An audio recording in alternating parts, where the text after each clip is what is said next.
before about a biblical spiritual worldview. So I've been writing this curriculum. I've been studying. I will tell you, probably it's fair to say more prayer over the word and what I'm going to say than ever in my life. And probably that needs to be a confession.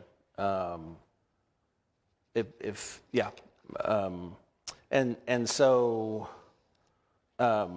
beginning to see some differences and changes in my pattern of thinking, and in me a little bit, and just still learning about it. I'm realizing that there's more depth to the Spirit being in our lives than I ever thought possible, than I'd ever.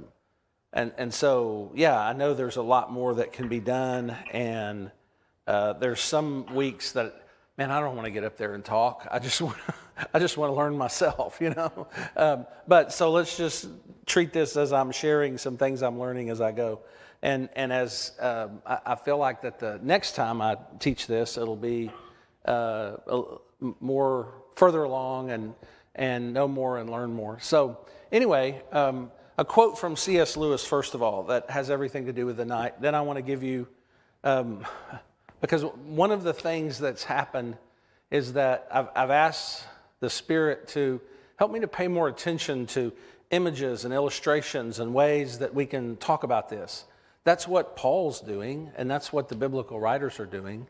They're using images and illustrations. And like, just for example, the word gospel is a word that we're not oriented to, other than it's a church word. Well, and Paul picked it not as a church word. It was a word that perfectly describes good news, we won the battle. That was what it meant in the Roman Empire, Didn't have anything to do with, maybe thank the gods that we won, but it was good news that we won. And Paul picked that word to be that's the best description of what Jesus has done that there is. And so he uses it. And now we could not think of the word gospel outside of a church, but originally it wasn't. So anyway, I've been asking the Spirit, help me pay attention to what's going on. And I wanted to share one example of the last couple of weeks as I've prepared for this. But first I want to read you a C.S. Lewis quote. Because I think this is the best quote that I've run across. If you've never read Mere Christianity, but Mark's quoted it a few times the last few weeks, man, sit down and read that book sometime. That's just one of the most brilliantly written books about thinking about the Christian faith and the Christian life. It's probably the most quoted book in Christendom, I would think, because you see it everywhere. But here's what he says in Mere Christianity. And this is about the Spirit has now moved into our lives, the personal presence of God. He says, imagine yourself as a living house. And God comes to rebuild the house. At first, perhaps you can understand what he is doing. He is getting the drains right and stopping the leaks on the roof and so on. And you know that these jobs needed doing in your life, so you're not surprised. But presently, he starts knocking the house about in a way that hurts abdominally and does not seem to make any sense. What on earth is he up to? The explanation that he is building quite a different house from the one you thought of. Throwing out a new wing here, putting on an extra floor there, running up towers, making courtyards. You thought you were being made into a decent little cottage, but he is building a palace he intends to come and live in himself. Okay? So C.S. Lewis in that chapter talks about that the Spirit comes and knocks us about inside, in ways that we never thought, And he's also got several other books that talk about that too. I think Screw Tape Letters is about that, just another example. But we're going to get knocked about as the Spirit of God comes into our lives. I will tell you that I'm feeling knocked about. And quite a bit in studying this, and also something's just beginning to come up. It feels like, if I could use the example of a little shoot coming out of the ground of a plant, it feels like that has never been there before. And Mark's been talking about the fruit of the Spirit, and it feels like that the fruit of the Spirit is, I never saw that connection, or I never experienced that joy was like that, because it's coming from a different source than maybe I had it come from before. Once again, not completely easy to explain everything yet. Not struggling with language, just like Paul did, as he's doing this. And the Spirit has to help us to keep growing and learning from it. But and some of it hurts, and some of it's all of it's humbling, and some of it hurts. But let me give you an example that will take us into 1 Corinthians 1 and 2 tonight, of something that has happened. I've been trying to pay attention, and I've heard a phrase 3 times in the last 10 days said to me. One time it was said to me about me. Okay, the person intended to say it to me. The other 2 times were used in more general ways, but it was the same exact phrase. Okay, 2 of the people were Christians.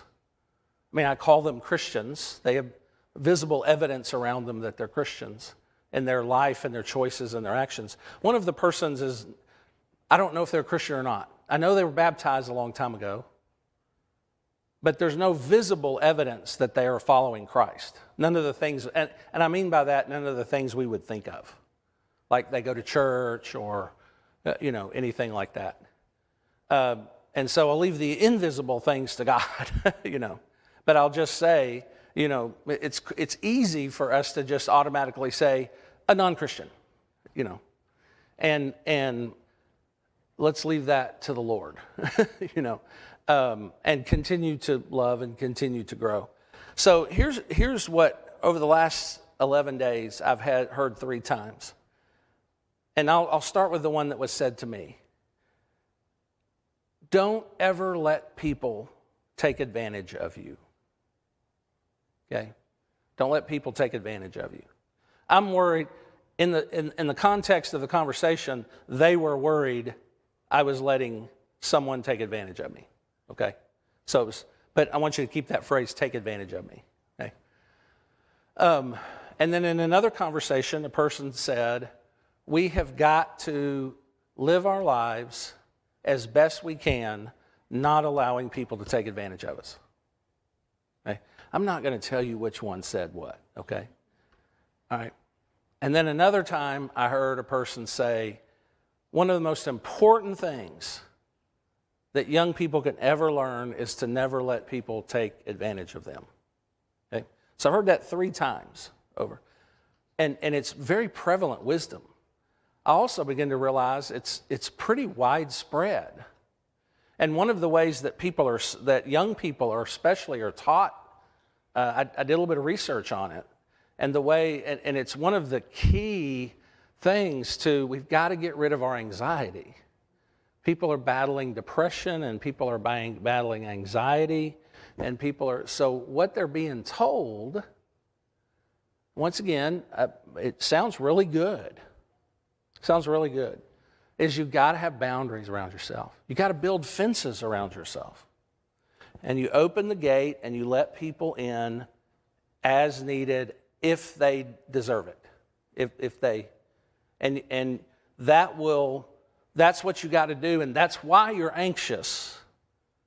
And I read a couple of papers on this from university professors, and read about a conference that college students go to and attend. And this is one of the core concepts, boundaries and advantage. This is what will take away your anxiety, okay? And on the surface, man, isn't that true? You don't want to get taken, right? Okay? And there's some senses. I'm not talking about every sense here, okay? But that all sounds good in our lives and relationship until we run into Jesus, right? what do we do with if someone strikes you on the right cheek, turn to them your left cheek? If someone forces you to go 1 mile, go with them 2 miles. And this is in the sermon where Jesus says, in effect, I think, I'm here to introduce the kingdom. It's Jesus, Matthew portrays it as Jesus going up to Mount Sinai. Here's the new law coming, you know. He kind of paints that picture for us in Matthew. And this is the new Sinai message, you know, to the Jewish people. You know, if someone steals your coat, give him your cloak as well, Jesus says in that sermon. And so the problem is it runs into Jesus, you know. And then the ultimate example of someone getting taken advantage of, right? I think the best example in the history of the world of someone being taken advantage of, what does he say? Father, forgive him. And he lets them take advantage of him. You know, he lets him take advantage of him. That right there is a clash of worldviews, by the way. That's a clash of worldviews. Go ahead, Sharon. You can see me thinking. Yeah. There is a difference, though, between someone taking advantage of you and the fact that you know that they're using you, but you get it anyway. Yeah. And that's an important point. Okay, Sharon said there's a difference between being taken advantage of, you're sitting here in ignorance, and knowing you're being, knowing what's happening around you, and being aware of what's happening in the world, and doing it anyway. Okay? Where do we think we gain that wisdom and understanding of, hey, we know what's going on around us? We gain it from the Spirit and the presence of God, you know. We gain it from the Spirit and the presence of God, allowing Him to lead, dictate, think. And we're about to study a sentence in the Bible that I think can change everything about our lives that Paul gets to in just a minute. But I just want to, and Jesus said also, by the way, the Jesus that said, Father, forgive them, they don't know what they're doing. And the one that said, if someone forces you to take your coat, take your cloak, he said, follow me. Come and follow me. Do it like I do it. Okay. And so, yeah. What do we do? Yeah, Betty. Huh? There's more anxiety caused if you have that gate. Yeah. If you don't have the gate, you don't have the anxiety. People will say to me, I said, no, it doesn't matter as long as what they're asking you to do is not immoral or illegal. Yeah. It's not my problem. Yeah. What they're at, whether they're coming from an honest source or as long as they're not asking you to do something wrong. Yeah, exactly.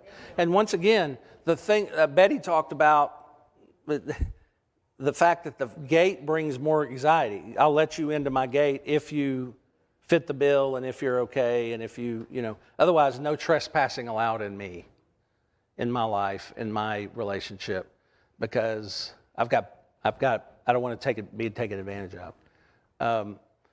It brings fear, yeah, and anxiety and more anxiety. Yeah, Mark. Yeah, the word enabling. Yeah. And Yeah. that's where I get a little, when I see situations where when I try to help someone, then you're actually hurting them. Like you're causing them to not really get to a point where they realize maybe I need to make some changes. Does that make sense? Yeah, this is exactly what I knew everybody would say. Now, there's exceptions here. We can't let people be enabled, and we can't, you know, and here's my point in all this. That's what we're supposed to say. Yeah. I'm not standing up here saying, let's go get taken advantage of every chance we can get. You know, I'm saying, That's what the Spirit comes in. yes, Mark said that's what, exactly. We have to, stop saying that we know all the places we're just enabling people, How many times have we, somebody's asked for help and we're like, no, I'm not. Maybe it's even on the side of a street at a red light or something. How many times have I asked the Spirit, what would you like for me to do here? 0 is my answer about me. I don't know about you. I've known all the answers about enabling and about all that. I know all that. And so those become excuses in my life. But I think we are meant to cooperate with the Spirit. There is someone standing there who Jesus died for. And I think Paul is about to challenge us, and he has in Romans, and he has in 2 Corinthians, to have that kind of relationship with God, where we have formed a partnership, a life-animating partnership, and that what we're about in this world is we're about learning that and growing that, and let him take us where he wants to take us and do what he wants to do. And that's where boundaries come in, because like even the two things that he mentioned, those are boundaries. And so you have to let the Holy Spirit, though, guide you in what the boundaries are and where they need to be. Yeah. And she's also thinking, though, about boundaries in terms of herself, not boundaries in terms of the other person. Yeah. So, Yeah. to me, when you're setting a boundary, you're looking for somebody to take advantage of you. And if you're looking for it, you're going to see it. Yeah. And I think that's where the anxiety can come in, too. You're not just, there's a lot to be said just to take people for what they appear to be. Yeah. And then figure it out later if they're not. Yeah. Yeah. Why do we have to live like this? You brought up a great point, because why in the world do we live like this, and is this the way we're going to be forever? And the answer to the second question is no. We live in a world that is got built in, everybody takes advantage of everybody. That's the definition of sin. That's part of the definition of sin. We take advantage of each other. What about all the times I take advantage of other people? And what did Jesus do in the fact that I take advantage of people all the time? He died for me. Yeah. And he has called us, and he put it in these words: pick up your cross and follow me. Now, when we arrive in the new creation and this world fades away, Jesus is not going to greet us with, take up your cross and follow me. That's over. It's done. Nobody's going to take advantage of anybody when we get there. There may be some jokes about how people took advantage of each other many millenniums ago one day. And that's all we can remember. We really can't remember it. That's what C.S. Lewis says.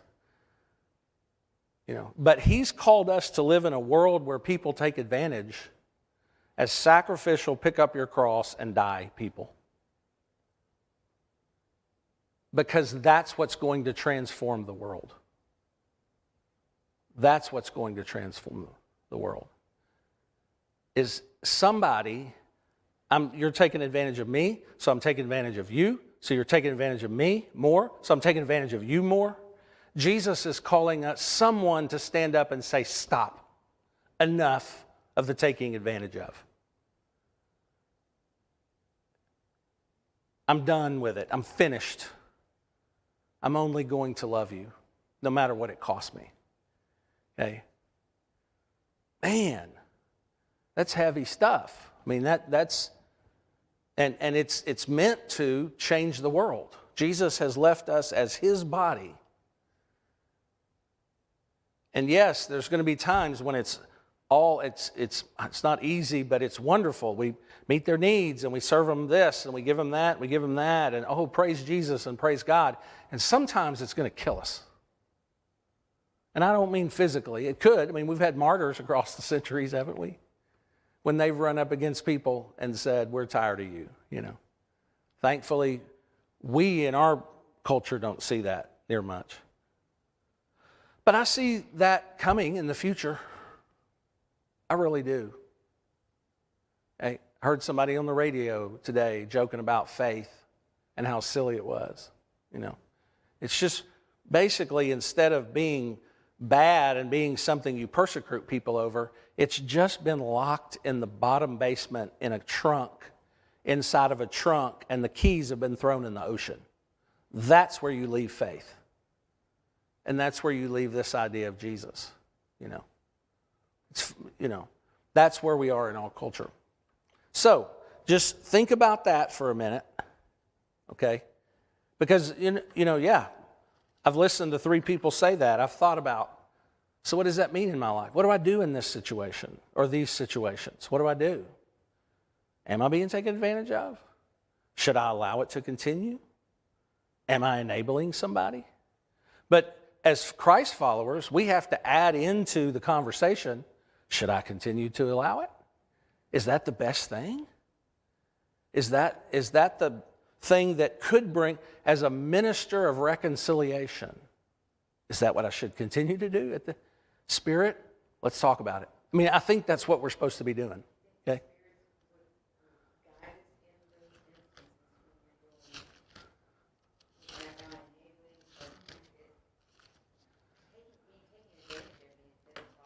Yeah.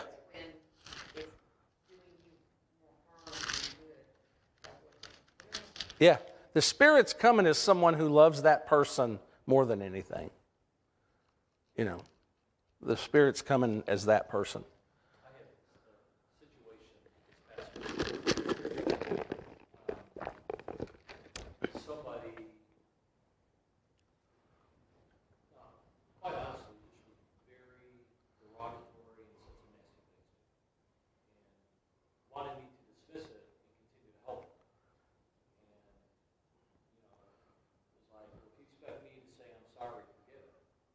And my attitude was very loving, but it was, you know, I'm not going to help you until we resolve this. And he didn't know what to do with that. He just got angry. And well, just forget about that. I need you to do this. I said, I'll be happy to help you with that, but we need to resolve this first. And I was very firm. It took about 6 days. But Saturday he called me. He said, I'm sorry. I should not have taken it out on you. This was going on in my life. And it worked out. It was beautiful. But for me, the Holy Spirit was telling me the greatest way I can love you right now is say no to what you want me to do until this is taken care of.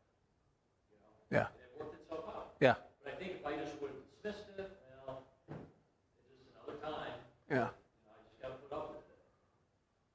Yeah. To me, that wasn't what I was supposed to do. Yeah. You know? Exactly. This is one. I think so. Yeah, because I was at peace, really. I mean, yes and no. And I was like, you know, the fleshly part of me was like, I'm done with you. I'm never helping you. That's that part of me that, because I didn't. It was hard.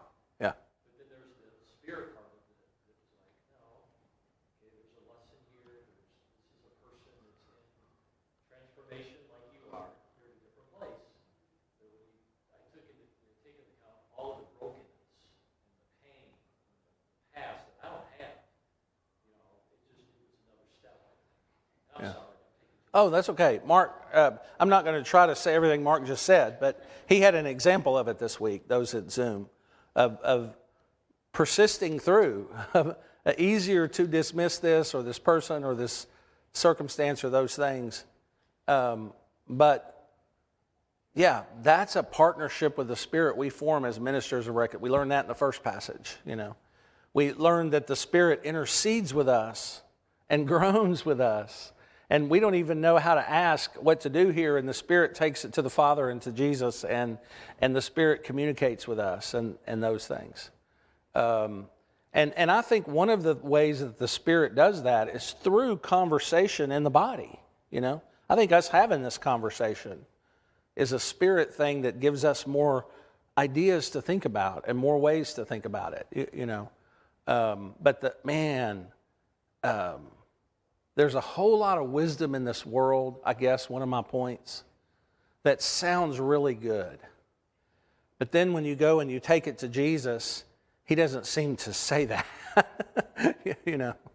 And so at that point, the biblical spiritual worldview clashes with human ways of doing things and human ways of thinking. And we're supposed to be the people who in this world think and look and act from the Holy of Holy room, you know, and that heaven has come to earth room, you know. Not an easy thing. Now, let's go to 1 Corinthians, because I think this is what Paul says here. All right? And I think we've got time to do this whole thing tonight in the last 22 minutes. So, 1 Corinthians, I think we know a lot of things about 1 Corinthians, written to the Corinthian church. According to Paul's writing, it's the second letter that he wrote. We have call it 1 Corinthians, but he says, I wrote you a letter earlier. So that could be the first one. Maybe he even wrote one earlier than that. I don't know. But this is not the first letter that he wrote. But we find at the beginning of this letter that there's some problems in the Corinthian church. Now, if you read Paul's greetings, it's not my purpose tonight to read Paul's greeting here. Man, he's so super positive with them, brothers and sisters. And then you start reading through here, and some of it is just, you know, like, these people are Christians? These people, this is a church? What? These people are nuts. They're crazy. Probably a lot of these people came from a pagan background. Paul even lists during the letter, he says, not many of you were noble birth. Not many of you were people that mattered, so probably a lower class group of people.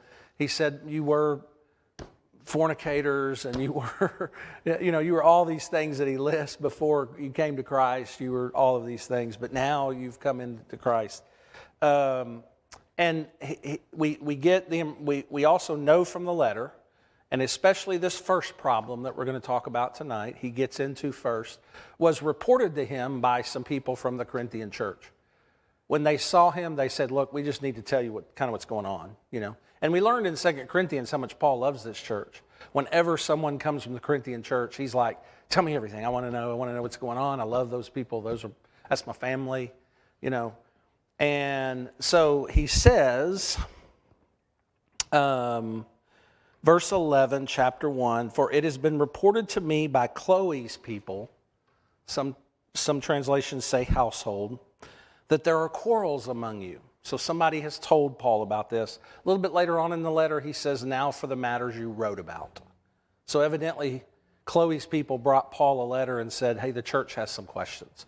And you can see very carefully, he says, now about this, now about this, now about this. And so you can see where he's going. But this one was reported by Chloe's people when they came. And he said, Paul, there's quarrels among them.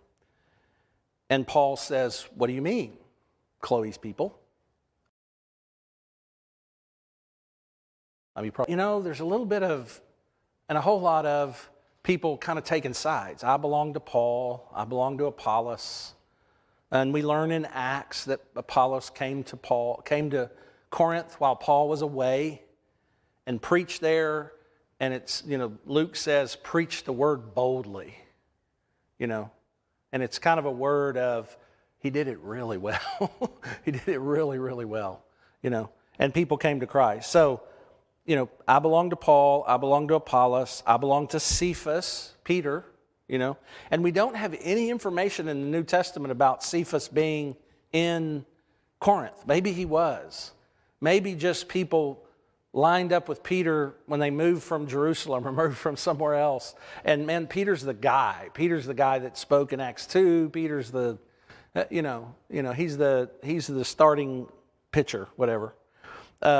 Or some people say, maybe smugly, maybe like I know something you don't know, maybe I'm smarter than you. Well, I just belong to Jesus, you know. I've probably said it too, but I've heard Church of Christ people say, you know, they say, are you Baptist? Are you Methodist? Are you this? I belong to Jesus, you know. We're just Jesus' church is all, you know. And perhaps it's that kind of, you know, trying to communicate that to people and trying to teach them. We don't belong to people. We belong to Jesus, you know. That's who all we belong to, you know. And so Paul says, has Christ been divided? Was Paul crucified for you? Just lets these questions hang in the air. Were you baptized into the name of Paul? And then he said, thank God now. I baptized none of you except Crispus and Gaius, so that no one can say you were baptized into my name. You know, Paul says, I'm glad I didn't do a bunch of the baptisms there, you know. And then in verse 16, he even includes his thought in his mind. Oh, yeah. I did baptize the household of Stephanas. Beyond that, frankly, I just can't remember if I baptized anybody or not. For Christ did not send me to baptize, but to proclaim the gospel, and not with eloquent wisdom, so that the cross of Christ might be emptied of its power. Okay? There's an important part to this. How is Paul going to get across to them that this is not the way it's supposed to be? Okay? That it's a human way of dealing, and it's a human way of being in a group, and it's a human way of living your life, is to compare people, and some people are better than other people, and some people you like, and some people you don't, you know, and how is he going to communicate this? And so he begins by saying, man, just looking back at it, I didn't come to you with any really eloquent wisdom, so that the cross of Christ might not be emptied with power. In verse 18, for the message of the cross is foolishness to those who are perishing.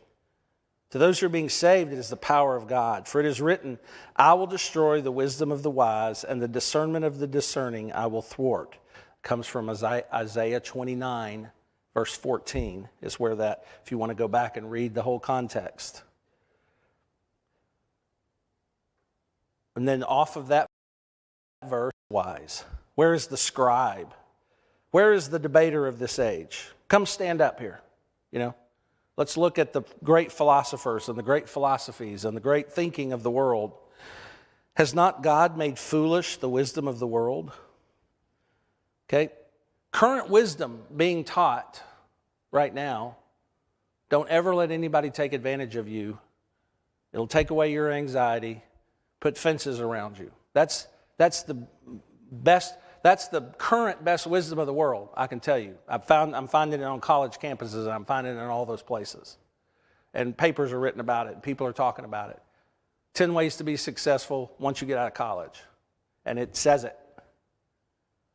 You know, that is the wisdom of the world. Okay? And Paul's about to tell us, and he's already said, man, the wisdom of the world thinks they've solved every little problem in the entire world. And God's foolishness, and he's kind of in air quotes, God's foolishness is so far above that. It's not even, because what were people's, do you think, reaction to, in the Roman world, if you took away the Spirit of God, if you took away everything, and a Jew died on a Roman cross, and that changed and saved the world? That's the dumbest thing that you could have ever said. If you were sitting down, you couldn't make that up. It wouldn't be something that was even on the brainstorm top 100. What's the dumbest thing that we could do in this world? Let's put a Jew on a Roman cross and say that saves everybody before and after and today. It's foolishness. It's absolute foolishness. He says in verse 22, for Jews demand signs, Greeks demand wisdom. We proclaim Christ crucified. Okay, Jews want to know, is this a sign from God? Is there a burning bush anywhere? Is there a Red Sea splitting anywhere? Is there, a bronze serpent to look at? Is there, and Jesus said there was a bronze serpent to look like. He told Nicodemus to look at. But Jews demand signs. Greeks want to figure it all out and want to put it all together and put the keys together.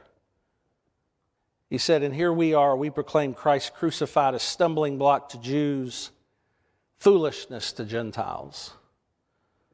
But to those who were called, to both Jews and Greeks, Christ, the power of God and the wisdom of God. Hanging on a cross. For God's foolishness is wiser than man's wisdom. Consider your own call, brothers and sisters. Not many of you were wise by human standards. What in the world are you doing as prince and princesses of the universe? What are you doing as beloved children of the God of the universe? What were you? Not many were powerful, not many noble birth. God chose what is foolish in the world to shame the wise. God chose what is weak in the world to shame the strong. God chose what is low and despised in the world, things that are not, to reduce the things that are, so that one might boast in the presence of God. He is the source of your life in Christ Jesus, who became for us wisdom from God, righteousness and sanctification and redemption. We've talked about all those words, all those, what Paul means by those. The wisdom of God is so important to the ancient world. The wisdom, having wisdom. And basically the definition of wisdom being you know what's right and you do it. Okay? The Greeks defined a wise life as, someone who took care of themselves and someone who lived by a standard. And most of the time, wisdom usually played out in that you ended up richer and better than everybody because you were wise. You figured out the world and how it works and all that. And so you gained and gained and gained. But there's a wisdom from God that's different, a righteousness from God, the rightness, the holiness of God. There's a sanctification. There's a you being made to be a vessel of God in His service. There's redemption, freedom from slavery. That's what redemption means. In order that, as it is written, let him who boasts, boast in the Lord. And that's Jeremiah 9:24. Chapter 2, when I came to you, brothers and sisters, I did not come proclaiming the mystery of God with lofty words of wisdom. For I decided to know nothing except Christ and Him crucified. I'm only going to preach the cross and I'm only going to live the cross. That's all I'm going to do. I decided when I came to you. And I'm not going to hide it. I'm not going to be ashamed of it. I came to you in weakness, in fear, in much trembling. My speech and my proclamation were not with plausible words of wisdom. Paul says, I didn't come and prove to you anything by some formula. I didn't. I came to you in weakness. One of the things he tells us in the Corinthian church is that he didn't take any money from them. He didn't want there to be one person who could say, Paul is here to get something from us. He's here to take advantage of us. He didn't want anybody to say that. So we learned through Acts and through his letters that he wouldn't take a dime from these people. It was a hardship, Wouldn't it be a wiser use of his time to proclaim Jesus to more people rather than work Monday through Friday, 8 to 5, and then at 5:01, start preaching, Wouldn't it, couldn't he reach more people? That would be the wisdom, the wise thing, And we would say, we don't want you wasting time making tents. We want you preaching the gospel. But Paul was preaching the gospel by making tents. And he never missed an opportunity, I bet you, if we could watch his shop. This tent reminds me. This tent you're buying reminds me of something I want to tell you about. Can you imagine those conversations? I'd love to hear those conversations. Verse 6, yet among the mature we do speak wisdom, and that's mature in Christ. Though it's not the wisdom of this age or of the rulers of this age who are doomed to perish. Remember, and here he's talking about, remember, there's not only a wisdom of this age and where we live right now, but there's people, there's beings behind it. They've organized it. They've made rules. This is if you want to be wise and be a ruler of the age, you have to make some rules. Sin has rules to it. Ungodly thinking has rules to it. And one of the things that I've discovered that I've never thought of before about the rulers of this age, they include some really good little nuggets of wisdom in there to make it sound. They can really make it sound good. You know, they can make it sound like, man, this will solve all your problems. This will meet all your needs. They're really good at it. And that's part of the biblical spiritual worldview is that, man, in our society and in our culture, the rulers of this age are sitting around thinking of ways. How can we use the Super Bowl commercials? How can we use this? How can we use that? How can we use that? How can we say this? How do we communicate? They're smart. They're losers. They've lost, but they're smart. Okay? And he says, one thing they don't understand, he says in the next sentence. He says, we speak God's wisdom, secret and hidden, which God decreed before the ages of our glory. None of the rulers of this age understood this. Okay? For if they had, they would not have crucified the Lord of glory. If those rulers had known what they were doing, causing the cross, they would have put a stop to it. They would have made sure it never happened. So they weren't smart enough to see God's plan putting Jesus on the cross. They were just having a field day putting Jesus on the cross and laughing their heads off and thinking this is the greatest thing they've ever seen, not realizing they had walked right into a trap, so to speak. That this was their downfall. But as it is written, this is Isaiah 64, verse 4, what no eye has seen, nor ear heard, nor the human heart conceived, what God has prepared for those who love him. We can't conceive of what God can do, will do. But I'm saying that his spiritual presence, his spirit in our lives, opens our eyes to see more than we've ever seen before. Than to be able to see. These things God has revealed to us through his Spirit. Okay? He's revealed what he prepared for those who love us. That's what he said in the previous sentence. These things he revealed to us by his Spirit. Now, here's what I want to do and end tonight. Most amazing sentence. I would suggest going and reading this sentence every day for a month. At some point. And see what the Spirit in your life looks like a month from now after reading this. Listen to what he says here. For the Spirit searches everything, even the depths of God. It's God's Spirit, right? He's been down to the depths of God. He says, let me use an example. He says, what human being knows what is truly human except that human spirit that is within? So he's saying, okay, let's look at it this way. Tommy sometimes thinks about things, and nobody can know that. I'm thinking about something right now, and I'll bet you $1 million. None of you can guess what I'm thinking. We know that, right? We can get to know somebody, right? I bet you Mark and Christine know what each other's thinking is better than they did how many years ago? That you got married 31 years ago. I mean, it may be now, Mark may feel like it's only 1% that he's made progress, because it's just impossible.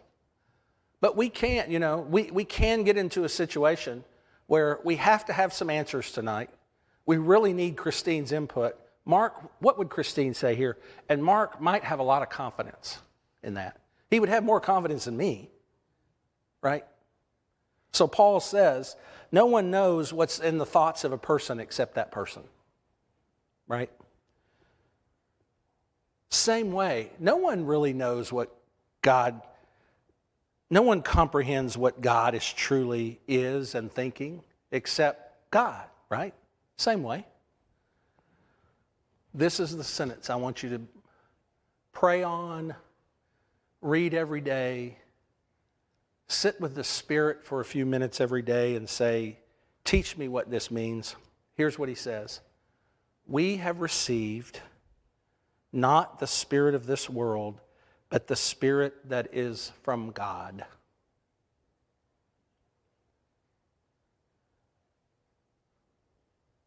We have received not the spirit of this world, but the Spirit that is from God.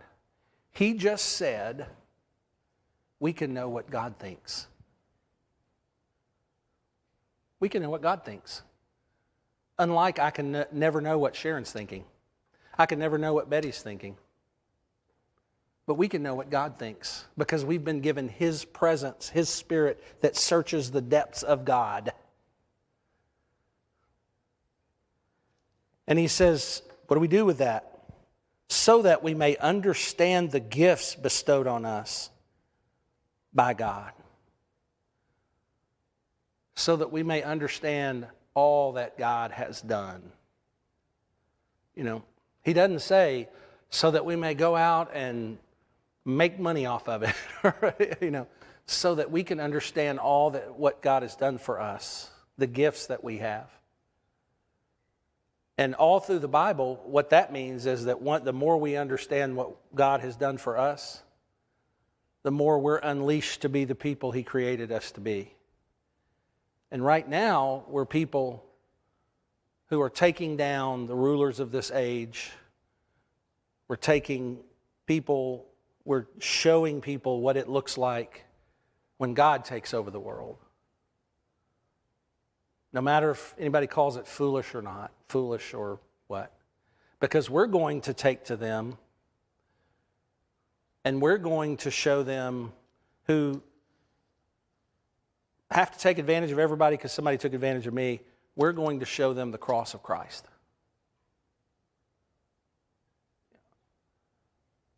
And that's going to change the world.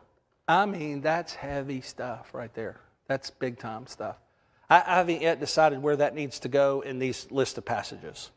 It might need to go first. I don't know, but that might, because we've already talked about the mind in Romans 12. That same mind, in Romans 12, Paul says, renew your minds. And what does he say first? Don't think of yourself more highly than you ought. And here he says, don't think of yourself in any way except in terms of what God has done for you, the gifts that God has given you. When your mind and the Spirit's mind comes together.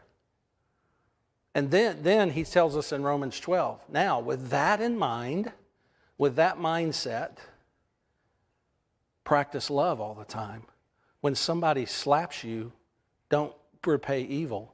When somebody, remember what he said in Romans 12?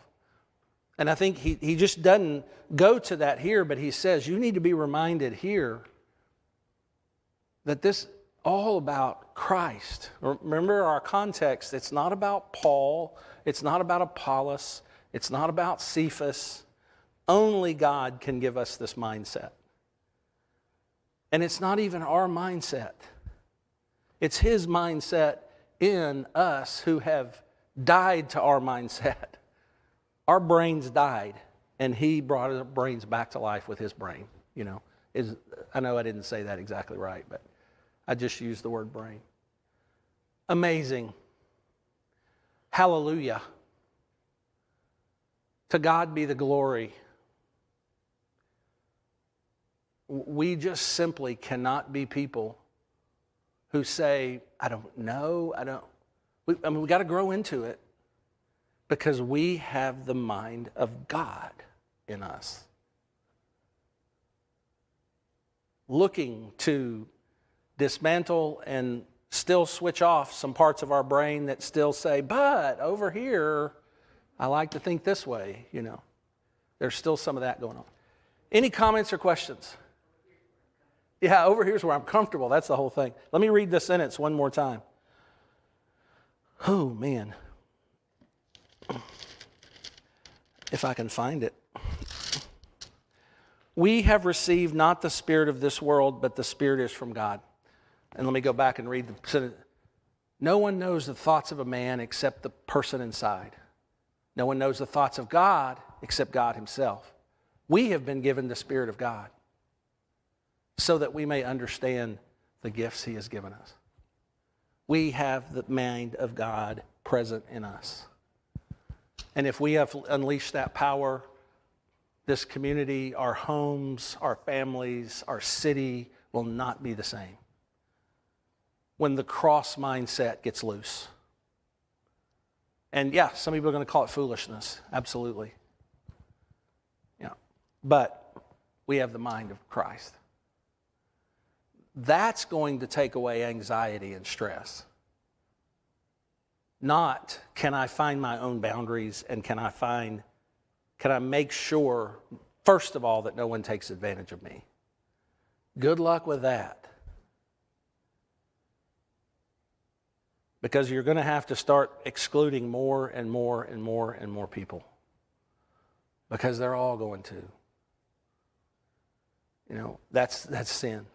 Thoughts, questions, comments, anything?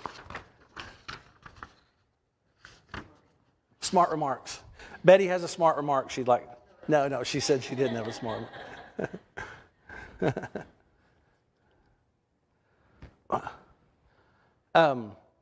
Yeah.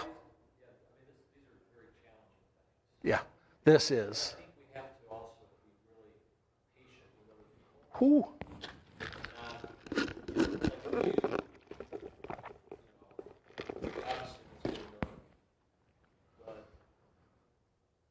you're not doing this, but for you or I to demand of someone else that they do what we would do. Yeah.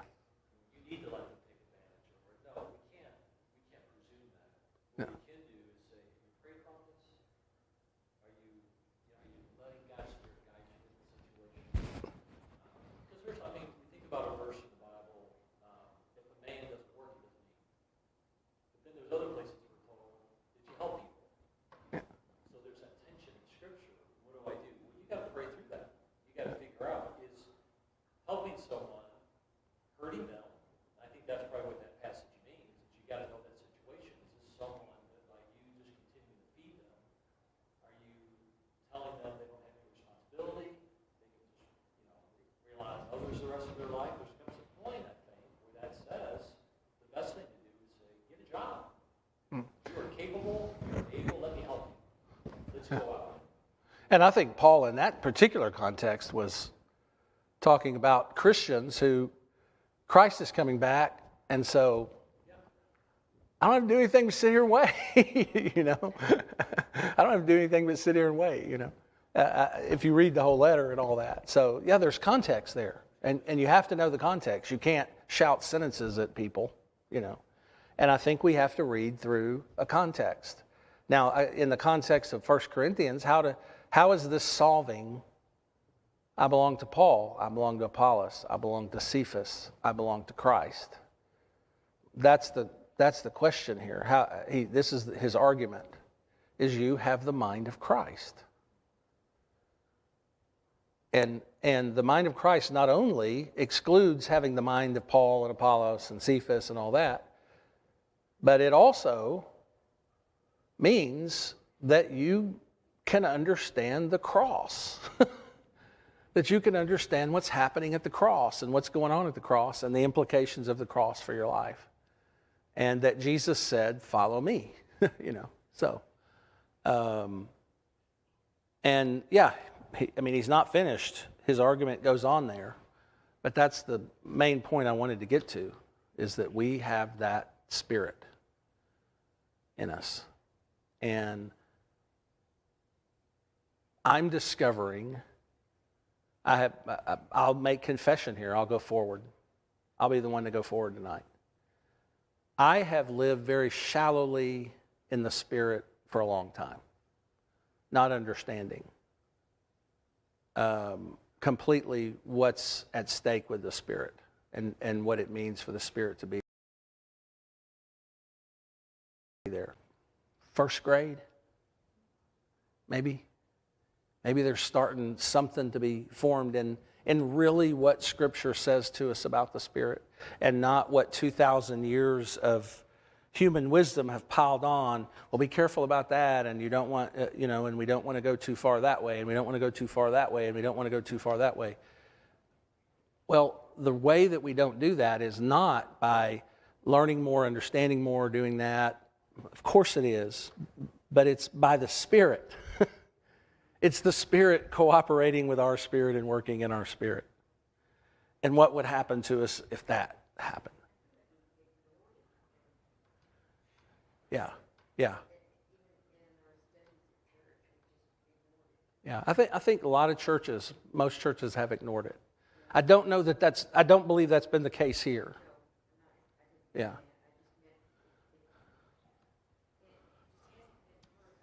Yeah. Yeah. Always been interesting to me because I can't remember a time when it wasn't discussed. Yeah. And that's not true of a lot of places. Yeah, that's not true. But and the reason that we need to go deeper in this, is because we're living in a culture that is, I'm just convinced and believe this is from the Spirit, that is more throwing God away to the side as no answer. And so we're going to have to step in and be what the church was always meant to be, the crucified body of Christ, standing in a world that is hurting and that is, last night heard a study on the news. Just came out from Harvard University. 1 in 7 teenagers have thought of a plan to take their own life in the last 6 months. 1 in 7 teenagers don't see any way that don't see any hope, don't see any way for their life. And what they're being told is, don't let anybody take advantage of you. All of these things. And it's not producing anything but plans to end your life, And I'm saying we have an answer.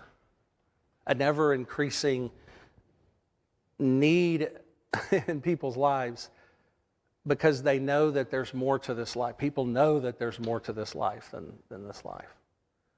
And so we got to be ready.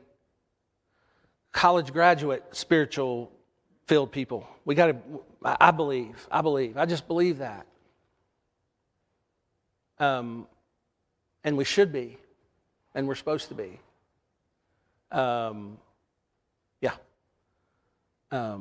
Because we're going to need to be out there for a hurting world. We're going to need to be present for a hurting world. So, we got to go. I know. Zoom, everybody okay? Comments, questions? Thank you so much. Thank you. Thank you so much. We're in preschool. I'm probably going to get sent back to join you. And then, you'll be moving up to first, and I'll be back in preschool with you. All right, love y'all. Bye-bye.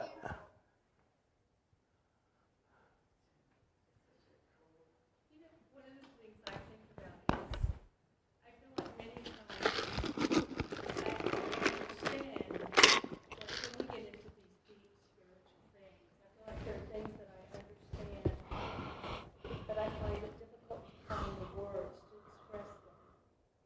Yeah. And then as I was sitting here